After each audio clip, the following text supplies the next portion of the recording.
4 months and 11 days at this very point of time, I have been nicotine free. I have been not smoking for 4 months and 11 days.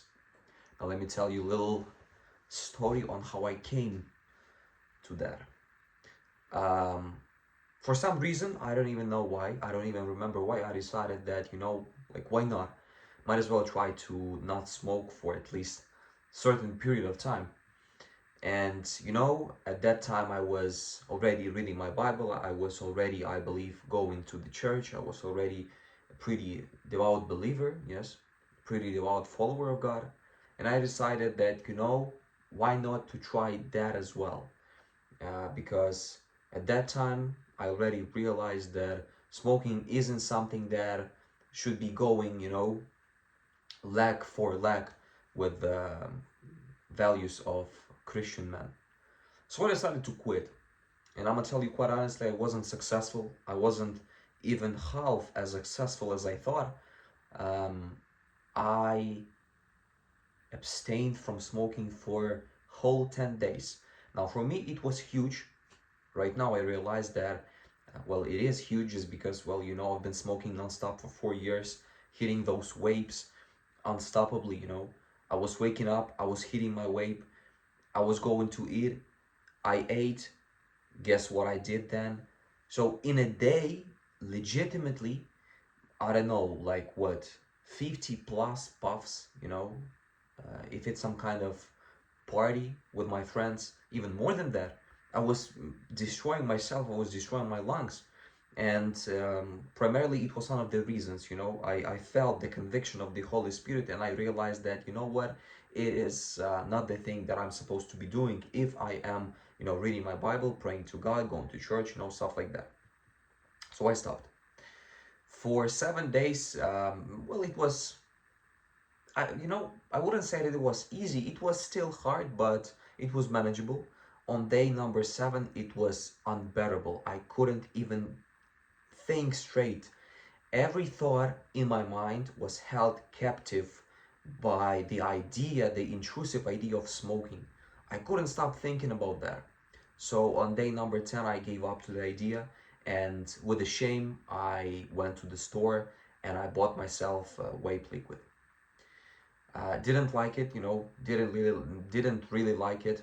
I had some kind of support from my family, telling me that, oh, you know what, you tried your best and you didn't manage to, but well, good luck next time.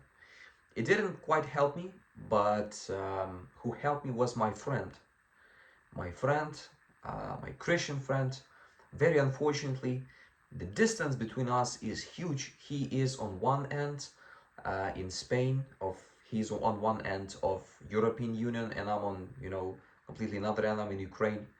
But despite that, we usually call each other on the Discord and speak about that. So I informed him of my misery, and his words were the best. His words were the best um, words of of help. He told me that, you know what, I'm proud of you. I'm proud of you for even trying something as bold as that, because, well, you yourself told me that you haven't been even trying to think about quitting for more than 4 years. And using this possibility, guys, I would really like to quote something to you, and that something would be from one of the most interesting books in Bible. This would be the book of Ecclesiastes, chapter 4, verse 9. Let me open it up. Two are better than one because they have a good return for their labor. For if either of them falls, the one will lift up his companion. But woe to the one who falls when there is no another to lift him up.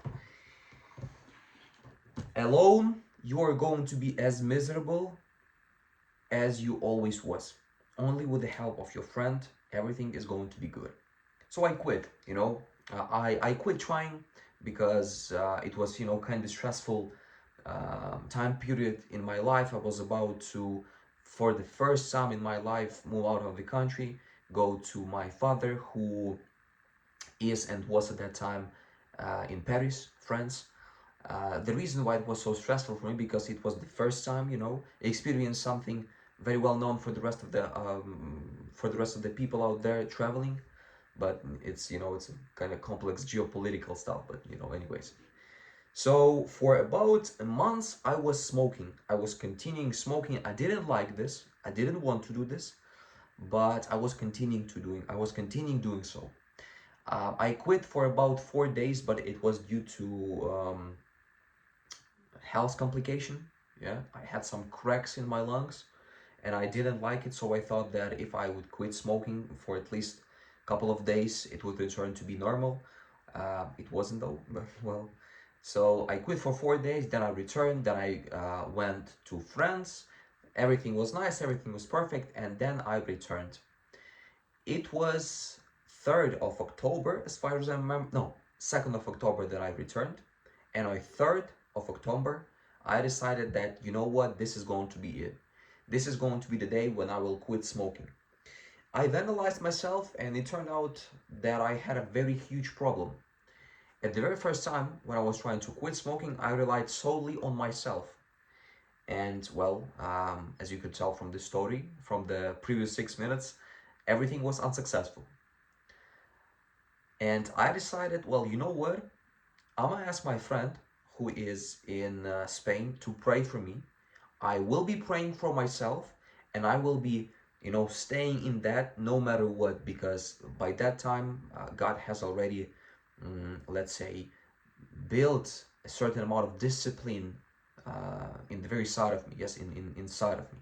So I thought that, you know what, I'm gonna take this seriously, and I will pray so that stuff will go away with me.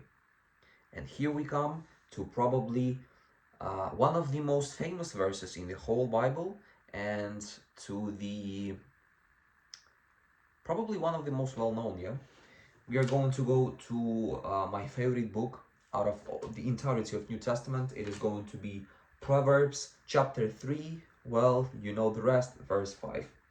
Trust in the Lord with all your heart, and do not lean on your own understanding. You see the problem? During the first time when I was trying to quit, I was leaning on my own understanding. I thought to myself, oh well, you know what, it is going to be kind of stressful for me in the next couple of days, because well, I'll be moving to France, to this new country, new culture, new things. Oh well, you know what, maybe I will indulge in those destructive desires of mine.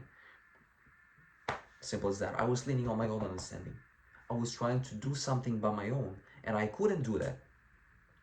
So during second time, yeah, um, during October the 3rd, I finally leaned not on my understanding, but on God Himself. 4 months and 11 days, I am now free. I don't even want to look at in the general direction of any nicotine-containing product, whether that's vapes, cigarettes, hookahs, whatever there are. I don't even want to know that, honestly. It holds no value for me whatsoever. I don't really need that. Why would I need that? Why? Why would I trade God Himself and His help for something that will only bring the destruction in my life? It's pointless, isn't it? It is. So, the message is very simple. Do not think with your head. Allow God to think for you. God bless, guys.